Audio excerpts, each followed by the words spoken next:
Hey, what's up guys? So in this video we will see how to play YouTube in the background on the Vivo Y200. Now to do that, just open the Chrome app on your smartphone. Now from here, just search youtube.com. Now from here, once you open youtube.com, just open any video you want.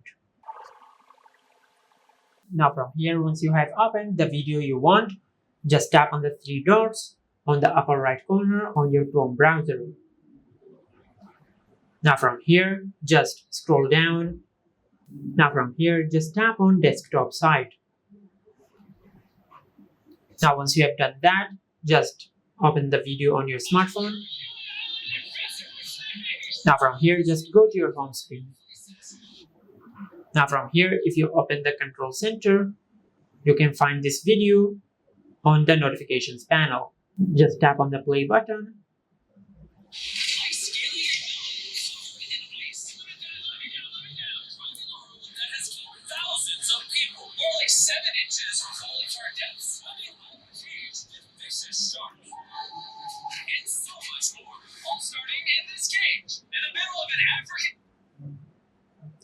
And this is how you can play YouTube in the background on the Vivo Y200. If you found this video helpful, please like the video and subscribe to our channel and hit the bell icon to get notified when we upload a new video.